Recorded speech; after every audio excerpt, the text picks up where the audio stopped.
Welcome back everyone. नमस्ते सभी को। आज घटस्थ योगा श्रृंखला महर्षि किरण में हम बंध के आखिरी प्रकार महाबंध के बारे में जानने के प्रयास को प्रारंभ करेंगे।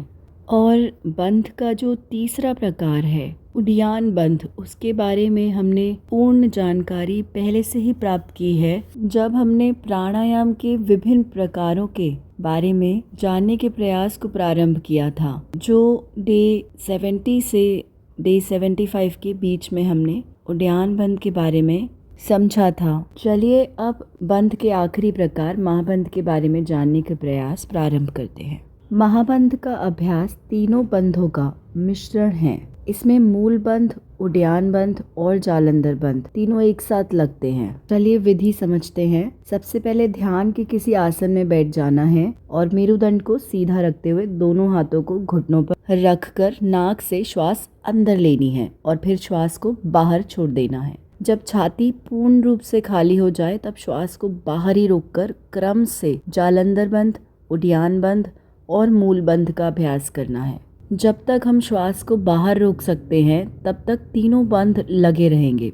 इस अभ्यास में बाहरी कुंभक अर्थात श्वास को बाहर रोकने का महत्व है। जितनी देर हम श्वास को बाहर रोक पाएंगे उतना ही अच्छा अभ्यास होगा। साथ ही साथ अपनी चेतना को बंध द्वारा प्रभावित चक्रों में ले जाते हैं और उनका नाम मानसिक रूप से लेते हैं। सबसे पहले अपनी चेतना को मूलाधार में ले जाकर मानसिक रूप से मूलाधार बोलते हैं। कुछ क्षणों तक मूलाधार के प्रति सजग रहते हैं। फिर चेतना को मणिपुर में ले जाकर मणिपुर बोलते हैं। अंत में विशुद्धि में ले जाकर विशुद्धि बोलते हैं। इसके बाद चेतना को नीचे ले आते हैं और पुनः यही चक्र चलता है, मूलाधार, मणिपुर और विशुद्धि।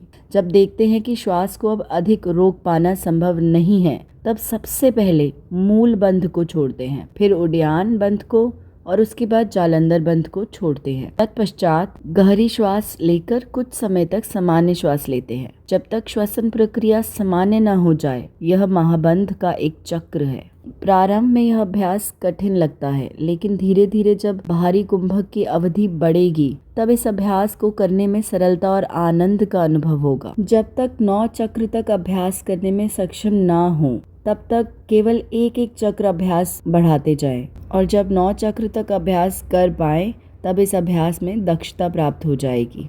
जब तक अन्य 3 बंधों का अभ्यास सिद्ध ना हो जाए महाबंध का अभ्यास ना करें। ऐसे लोगों को महाबंध का अभ्यास नहीं करना चाहिए जिन्हें उच्च या निम्न रक्तचाप, दिल की बीमारी, हर्निया, अमाशय या आंत्रवर्ण हो या जो किसी आंत्र रोग से स्वास्थ्य लाभ कर रहे हों या जिन्हें चक्कर आते हों। गर्भवती महिलाओं के लिए भी यह अभ्यास वर्जित है। पुनः इस बात को दोहराया जा रहा है कि बिना निर्देश के इस अभ्यास को नहीं करना चाहिए। यह अभ्यास चक्रों के जागरण के लिए महत्वपूर्ण है, विशेषकर मूलाधार, मणिपुर और विशुद्धि के जागरण के लिए। यह पीनियल ग्रंथि से रसों के स्राव को प्रभावित करता है, संपूर्ण अंतःस्रावी तंत्र का नियमन करता है। यह क्रोध का नाश कर मन को अंतर्मुखी बनाकर ध्यान के लिए तैयार करता है। जब यह अभ्यास सिद्ध हो जाता है तब यह सभी मुख्य चक्रों में प्राण को जागृत कर सकता है। यह अग्नि मंडल में प्राण, अपान और समान के विलयन का, जो कि सभी प्राणायामों की अंतिम परिणति है,